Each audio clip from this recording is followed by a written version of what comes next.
जीवं दव्वं जिन्वरवसेन जेननी तिष्ठं देविन्दविन्दवन्दं वन्दे तं सर्वदा शिरसा।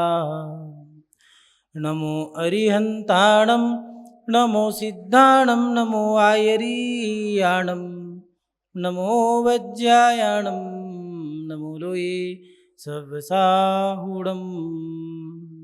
जय बोलिए अंतिम तीर्थंकर विनायक श्री महावीर भगवान की, परम पूजनीय आचार्य भगवान गुरुदेव श्री वसुनंदी जी मुनिराज की, अहिंसा में विश्व धर्म की।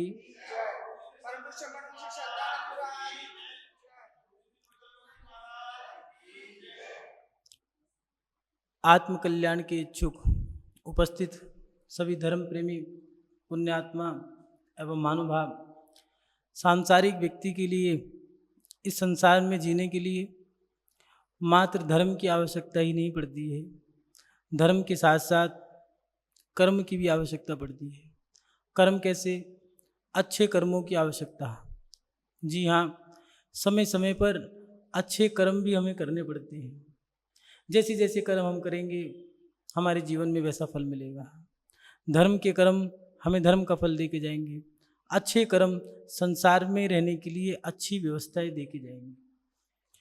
चिड़ियाओं को, चींटियों को, पक्षियों को दाना तिनका इत्यादि डालना, जानवरों को दाना डालना या चारा डालना, ये सारी क्रियाएं अच्छे कर्म हैं जो हमें संसार की सामग्रियां प्राप्त करने में काम देते हैं। इसके साथ साथ वो अच्छे कर्म हमारे जीवन में बुरे समय में काम आते हैं। जैसे कोई डॉक्टर है और आप संकट से जूझ रहे हो, कोई वैद्य, कोई दवाई, कोई ही नीम हकीम कोई काम नहीं आ रहा है, उस समय वो एक ही बात कहते हैं, अब दवा की नहीं दुआ की आवश्यकता है। वो दुआ क्या है?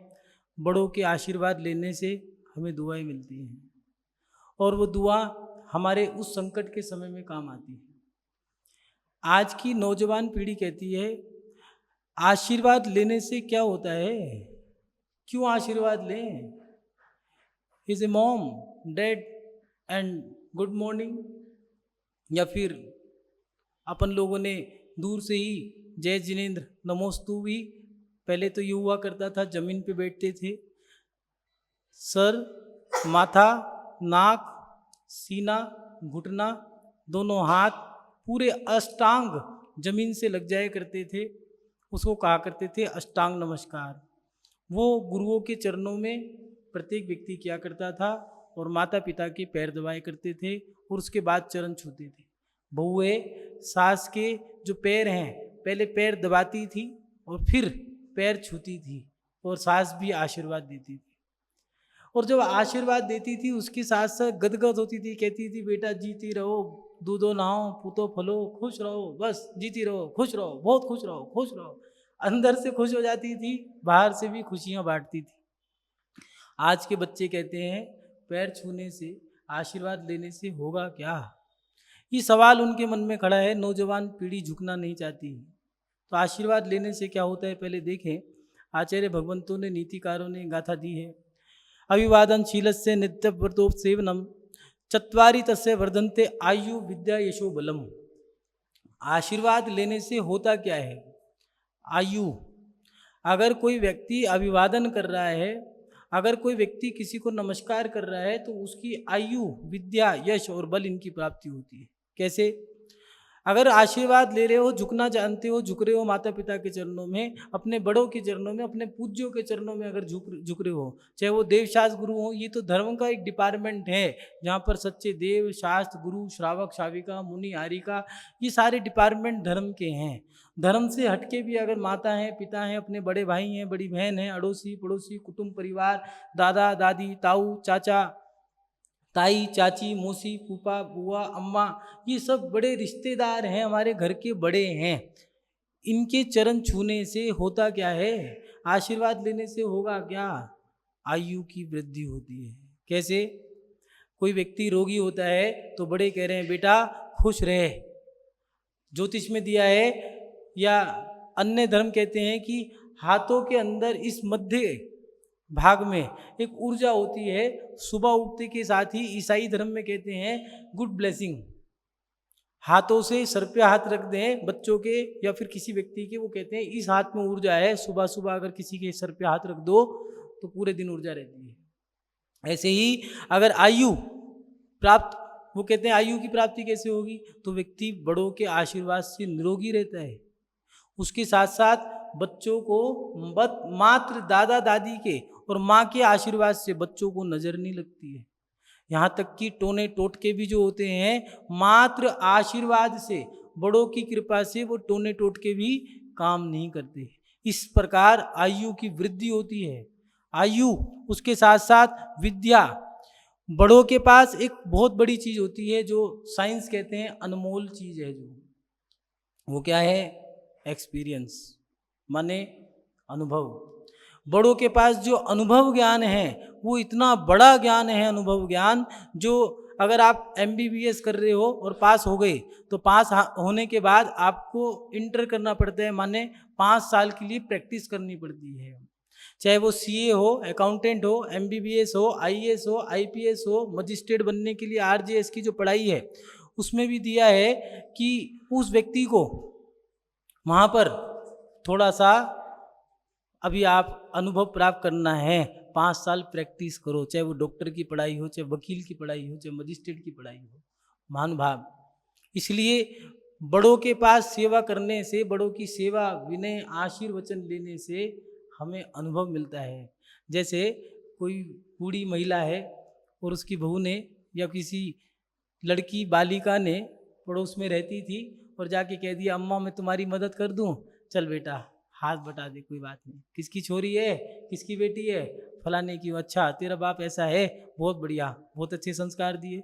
और बातों बातों में उसको बहुत सारी बातें, उसको कुछ सब्जी बनाने आई थी या मटर छीलने आई थी, सब सर्दी के समय में होता है, मटर लेके बैठ गए घर के बाहर, 2-4 बच्चे आ गए, कोई महिला आ गई है, मदद करा दी है, तो वो क्या हुआ, उस समय में उस बूढ़ी महिला ने बहुत सारी बातें जो ऐसी थी, सुन बाल खुले मत रखना, इससे विधवापना जागृत होते हैं, और सुनो ज़्यादा मत बोला करो, बेटा मंदिर जाया कर, ऐसे होता है। इतनी सारी बातें जो उसके पास गूढ़ अध्ययन करने के बाद या 80 साल गुजारने के बाद जो उसका उस जो अनुभव मिला था, वो अनुभव मात्र उसने उस बच्ची को सेवा करने से दे दिया। महानुभाव, बड़ों के चरण छूने से, उनका आशीर्वाद लेने से, उनकी विनय करने से हमें अनुभव ज्ञान की प्राप्ति होती है, उस आयु की प्राप्ति होती है, विद्या की प्राप्ति होती है। कितना भी बड़ा बिजनेस कर लेना, लेकिन बिना पिता के सहारे के कोई व्यक्ति बिजनेसमैन नहीं बन सकता, कोई बच्चा तरक्की नहीं कर सकता। बच्चे को पढ़ाने के बाद दुकान पे तो बिठा दिया,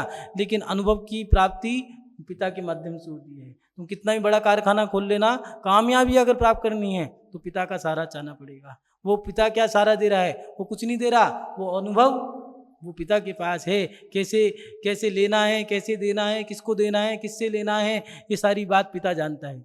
महानुभाव, इसलिए बड़ों की सेवा करने से, बड़ों का आशीर्वाद लेने से हमें विनय करने से अनुभव की प्राप्ति होती है।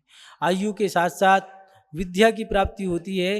मात्र किताबी ज्ञान ही नहीं होता है, इसके बाद भी कोई ज्ञान है, वो क्या है, अनुभव ज्ञान।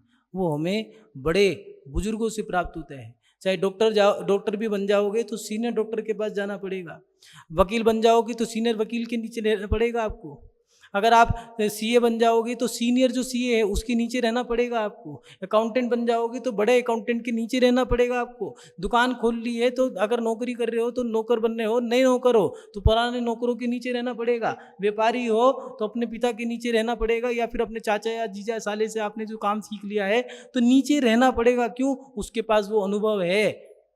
और ये भी याद रखना, बिना विनय के कोई अनुभव नहीं देता है। विनय करोगे, झुकोगे, तब कुछ तुम्हें कुछ देगा, नहीं तो कहेगा निकल यहाँ से बाहर, बहुत आते हैं तेरे जैसे। इसलिए महानुभाव, आशीर्वाद लेने से हमें आयु की प्राप्ति होती है, विद्या की प्राप्ति होती है, इसके साथ साथ यश की प्राप्ति होती है।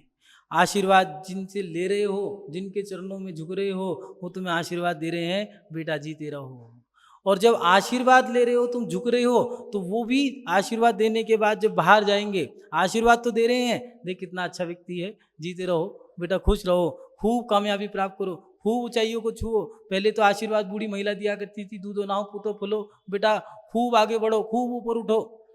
और जाने के बाद बाहर भी चले गए, सुनो कुछ भी हो फलाने के बच्चे बहुत अच्छे हैं, उसकी तारीफ बाहर जाके कर रहे हैं, दूसरे व्यक्ति से कर रहे हैं। इसीलिए कहा है कि आशीर्वाद लेने से यश की वृद्धि होती है, यश फैलता है। वो बड़े, वो बुजुर्ग, वो जिनसे तुम आशीर्वाद ले रहे हो, वो दूर दूर तक चर्चा कर रहे हैं किसकी? तुम्हारे गुणों की। इसलिए आशीर्वाद लेने से यश की वृद्धि होती है। उसके साथ साथ आत्मीय बल की प्राप्ति होती है। कौन से बल की? आत्मीय बल। ऐसा नहीं साधारण बल, आत्मीय बल। जब तुम्हें आयु की प्राप्ति होगी, यश की प्राप्ति होगी, या तुम्हारी विद्या बढ़ जाएगी, तो अंतरंग से हमारा मनोबल जागता है। Strong to will power, complete to target, but try again, try again, try again. 10,000 बार फेल हो गया और फिर भी बल्ब का आविष्कार कर दिया। कौन? Thomas Alva Edison, Albert Einstein, दूरबीन का आविष्कार करने वाला, माइक्रोस्कोप का आविष्कार करने वाला, निकोला टेस्ला जिसने बिजली का आविष्कार 8 साल की उम्र में सोचा था, 21 साल की उम्र में आविष्कार कर डाला। नेल्सन मंडेला, साउथ अफ्रीका का राष्ट्रपति, जिसने साउथ अफ्रीका को अकेले दम पर आज़ाद करा दिया अंग्रेजों से। थॉमस अल्वा एडिसन, उससे पूछा गया 10,000 बार फेल हो गए और फिर भी बल्ब का आविष्कार कर दिया, आपकी कामयाबी के पीछे कौन था? तो उसने क्या बताया? कहने लगा मेरी कामयाबी के पीछे मेरी माँ है। क्यों? उसने अपनी कबर्ड खोली थी 80 साल की उम्र में, एक छोटा सा केस हो गया था बचपन में, उसने कीड़े मकोड़े को, किसी बच्चे को जूस बना करके पिला दिया था। क्यों? क्योंकि कीड़े मकोड़ों को खा करके चिड़िया उड़ती है, क्या पता कोई बच्चे को जूस पिला दूं कीड़े मकोड़ों का तो वो भी उड़ने लगे। तो स्कूल वालों ने उसको बाहर निकाल दिया। उसकी माँ के पास लेटर आया, उसकी माँ ने उससे कहा, उसने पूछा माँ क्या लेटर आया है स्कूल से? तो उसने कहा बेटा इसमें लिखा है कि तुम्हारा बच्चा बहुत होनहार है, ये जीवन में बहुत ऊंचाइयों को छुएगा, इतना होशियार है कि इसके लायक हमारा स्कूल नहीं है, इसलिए हम इसको बाहर निकालते हैं। बस उसने सोच लिया कि मैं अपने जीवन में होनहार बन के रहूँगा। और उस चिट्ठी को उसने 85 साल की उम्र में पढ़ा।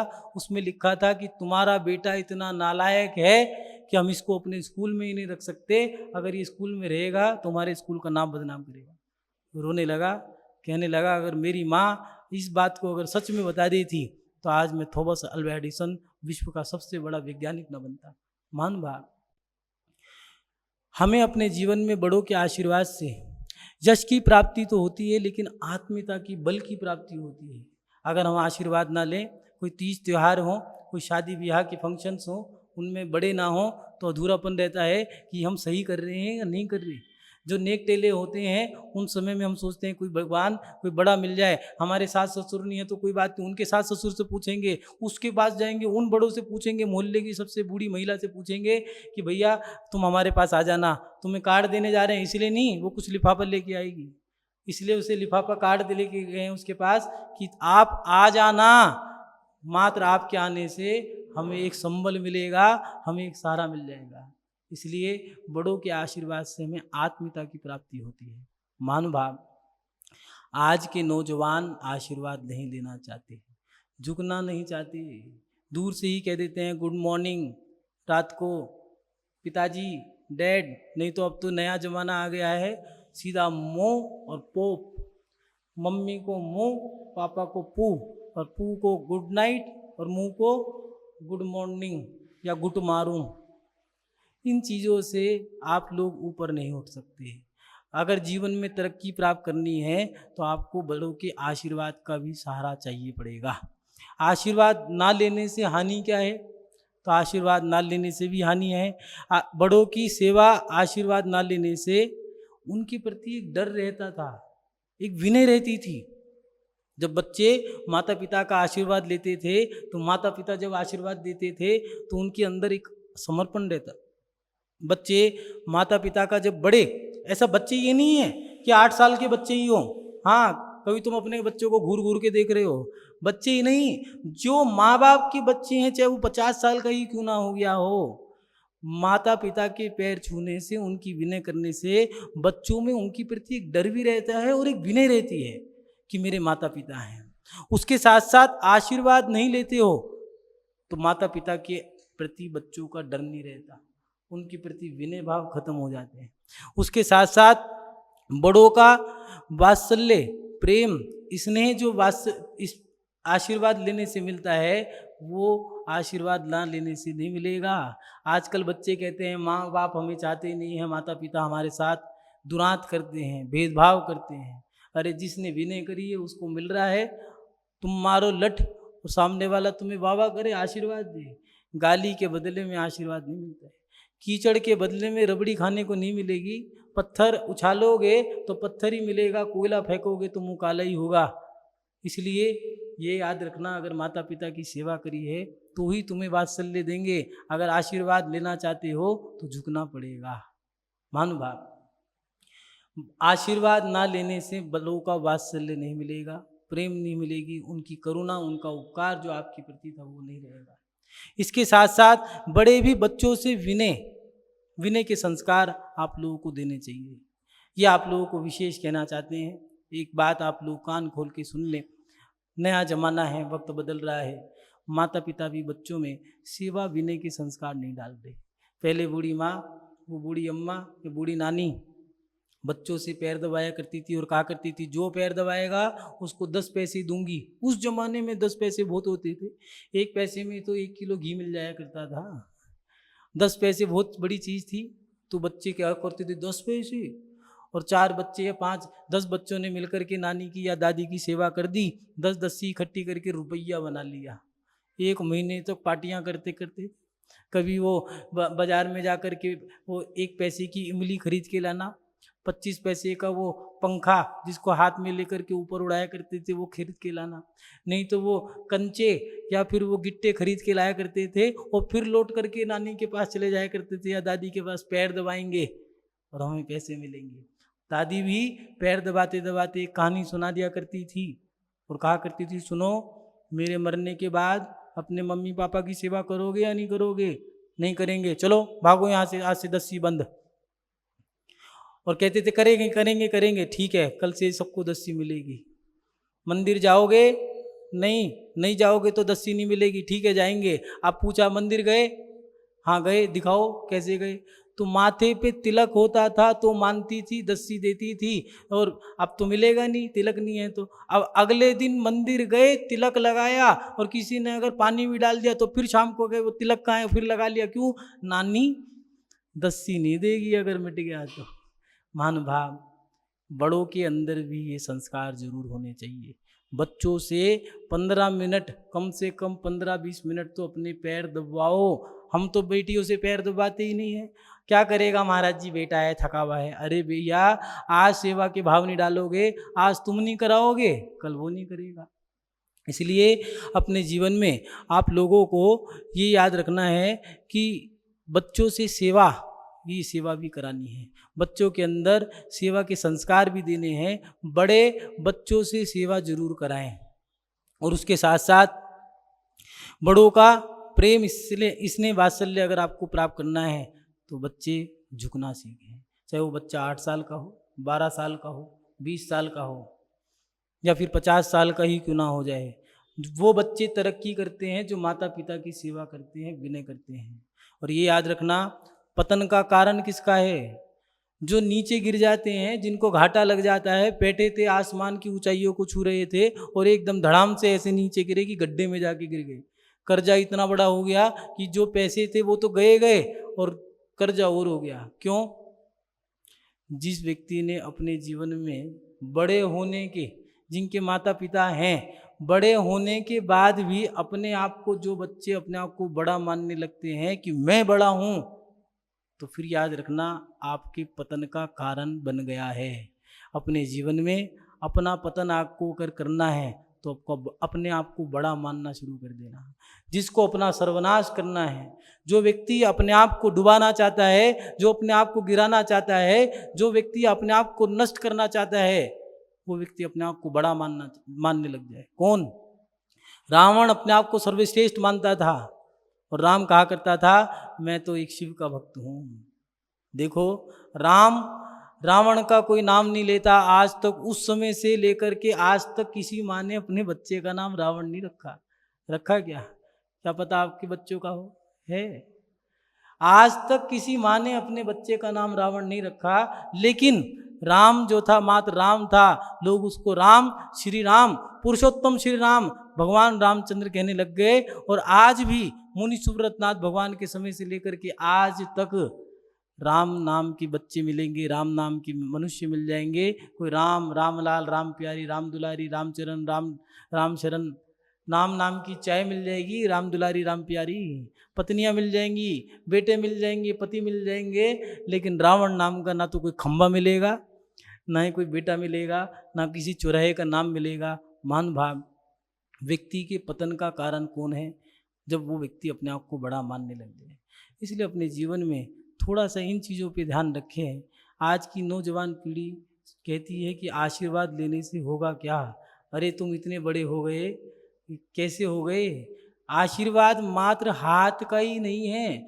कुछ बहुओं को मन में ये रहती है कि मेरी सास तो मुझे आशीर्वाद देती ही नहीं। कुछ बच्चों को रहता है मम्मी पापा तो आशीर्वाद देते ही नहीं। अरे ये तो सिंबल है, ठीक है, तुम्हारे खुश रखने की बात है। आशीर्वाद तो दिल से निकलता है, आत्मा से निकलता है। जो माँ तुम कह रहे हो तुम्हें आशीर्वाद नहीं देती, वो माँ, उससे पूछो तुम जब दुकान पे लेट हो जाते हो, रात को 10 बजे आना था, 11 बजे आते हो, तो तुम्हारी पत्नी तो गद्दे पे सो रही होती है, माँ बालकनी में खड़ी होती है, वही कहती है क्या हुआ? बहू पूछती है क्या हुआ माँ? तो कहती है कुछ नहीं, बेटे को 1 घंटा लेट हो गया, अभी तक नहीं आया। ये है आशीर्वाद। आशीर्वाद मात्र ये 5 उंगलियों को खड़ा कर देना आशीर्वाद नहीं है। ये 5 उंगलियां तो कांग्रेस के पास भी है, इसलिए ये 5 उंगलियों का आशीर्वाद नहीं होता। क्या पता ये सिंबल भी हो सकता है, चुनाव का चिन्ह भी हो सकता है। इसलिए आशीर्वाद तो आत्मा का परिणाम है। आशीर्वाद आत्मीयता से दिया जाता है, अंतरंग की चीज है। लेकिन आशीर्वाद तब मिलेंगे जब तुम झुकना सीखोगे। झुकना सीखो, अपने माँ बाप की कदर तो करो। ऐसा ही नहीं है माता पिता, कभी कभार ऐसा होता है माता पिता बच्चे चाहते हैं माता पिता हमें प्यार दें, लेकिन माता पिता को तुमने विनय करी, उनके आशीर्वाद लिए। बच्चे जो स्कूल पढ़ने वाले हैं वो बच्चे खास तौर से सुन ले, बच्चों को माता पिता के चरण छू करके जाना चाहिए, जिससे उनकी विद्या की वृद्धि होती है। इसलिए सिख धर्म के लोग जब भी स्कूल में जाएंगे या फिर कॉलेज में जाते हैं या फिर व्यापार करने जाते हैं, कोई फैक्ट्री खोलने जाते हैं, इसलिए माता पिता के चरण छूते हैं। शादी के समय में बच्चा जब शादी करता है तो उसमें दिया है उपकार विधि। जैन साहित्य में जैन शादी दी है, उस शादी को करते समय में नियम दिया है कि भगवान की पूजा करें, विधान करें। उसके बाद जो हवन किया है उस समय में 10 दिक्पालों का आह्वान करके शादी करें। विवाह करने के बाद अपने जितने भी देव शास्त्र गुरु हैं उनसे आशीर्वाद लें। उसके साथ साथ ये उपकार विधि है, जो तुम्हारे बड़े हैं माता पिता उनसे भी आशीर्वाद लें। अगर नहीं लिया तो वो शादी संपन्न नहीं मानी जाएगी। महानुभाव, हमारे जीवन में हमें थोड़ा सा झुकना भी चाहिए। एक बात और जरूर कहेंगे, थोड़ी कड़वी लगेगी, आप कहोगे महाराज जी प्रवचन के एंड में एक ना एक कड़वी बात कह ही देते हैं। क्या करें, आज के समय में गलतियां दोनों तरफ से होती हैं। आज अगर पति पत्नी की लड़ाई हुई है, अगर ताली बजी है तो याद रखना 2 हाथ की जरूरत पड़ेगी, 1 हाथ से ताली नहीं बजती। माता पिता कहते हैं कि बच्चे हमारी सेवा नहीं करते, बच्चे कहते हैं हमें माता पिता प्यार नहीं करते, हमें प्यार नहीं देते। तुमने माता पिता से प्यार लिया नहीं होगा, याद रखना। प्यार लेना पड़ता है, प्यार दिया नहीं जाता। वात्सल्य लेना पड़ता है तब कोई तुम्हें देगा। और दूसरी बात, माता पिता कहते हैं बच्चे हमारी सेवा नहीं करते। बच्चे तो सेवा करना चाहते हैं, लेकिन सेवा करानी भी तो आनी चाहिए। हर बात में टोका टोकी, हर बात में आप लोगों बच्चों को ऊपर अत्याचार कर दो, उन पे इतना लोड डाल दिया है। मेरे जो सपने हैं उनके ऊपर थोप दिए हैं। मैं डॉक्टर नहीं बना, तुम्हें डॉक्टर बनना है, तुम्हें चार्टर्ड अकाउंटेंट बनना है, सीए इज ए मुनीम। जानते भी हो तुमने क्या कर दिया। उसके सपने थे एक बहुत बड़ा बिजनेसमैन बनने की, उसका सपना था मैं डॉक्टर बनूं, तुमने कह दिया आईआईटी करनी है। उसका सपना था मैं एक इंजीनियर बनूं, तुमने कहा तुम्हें टीचर बनना है। उसका मन था कि मैं एक घर का एक समाज सेवक बनूं, देश का एक व्यक्ति, देश का नागरिक हूं, देश के लिए मैं जीऊं, लेकिन तुमने कह दिया नहीं, घर में ही रहना है। उसका मन था मैं साधु बनूं, तुमने कह दिया नहीं, कमरा बंद करके रहना है। ये गलत है। अगर बच्चे को अगर घर छोड़ना है या बच्चे की सपने हैं तो उनके सपनों को रोंदो मत। माता पिता भी बच्चे से प्यार चाहते हैं, लेकिन बच्चों को तुमने 1.5 साल की उम्र में ही प्ले स्कूल में डाल दिया। बच्चों के खिलौने उनकी जिंदगी है, उनकी जिंदगी मत खत्म करो। उनका बचपन उनकी पूरी जिंदगी भर काम आता है, उनका बचपन खत्म मत करो। पैसों के चक्कर में बच्चों को समय देना बंद मत करो। वो बच्चे तुम्हारी विनय तब करेंगे, तुम्हारे सामने झुकेंगे।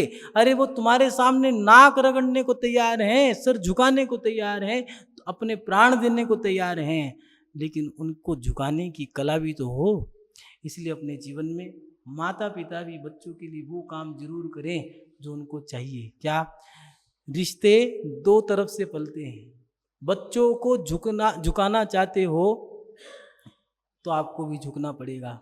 महाभारत में जब युद्ध तैयार खड़ा है, सीमाओं पे दोनों सेना सज चुकी हैं, तो युधिष्ठिर भीष्म पिता के माँ के पास गया और जाकर के आशीर्वाद देने लगा। भीष्म पितामह कहते हैं क्यों आए? कहते हैं कि आपके बिना, आपके आशीर्वाद के बिना इतना बड़ा युद्ध लड़ूंगा क्या मैं? आपने सोचा भी था? तो भीष्म पितामह कहते हैं अगर तुम ना आते तो मैं तुझे श्राप दे देता युधिष्ठिर। तो कहता, युधिष्ठिर ने कहा कि ऐसा हो ही क्या सकता है? तो पितामह के चरणों में जैसे ही झुका तो पितामह भीष्म ने कहा विजय भव। दुर्योधन ये बात सुन रहा था और चीख पड़ा कि मुझे तो आशीर्वाद विजय का दिया ही नहीं और उसको दे दिया, अब हम जीत कर करेंगे क्या? हम तो युद्ध लड़ने से पहले ही हार गए। पितामह ये भेदभाव क्यों करते हो? तो भीष्म पितामह ने एक बहुत बढ़िया बात कही। वेद व्यास जी ने बहुत अच्छी बात लिखी है महाभारत में।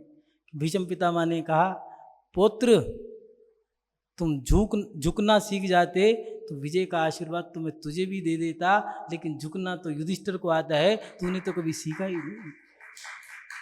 मान भाग, तुम झुक के तो देखो। अगर कोई बच्चा आशीर्वाद लेता है तो माता पिता भी उसको उठाने का काम करते हैं। जब बच्चा झुकेगा तो माता पिता भी झुकेंगे, दोनों के झुकने से जीवन सौगात बन जाता है। महानुभाव, आप अपने जीवन में बड़ों के आशीर्वाद की छाया में जरूर रहें।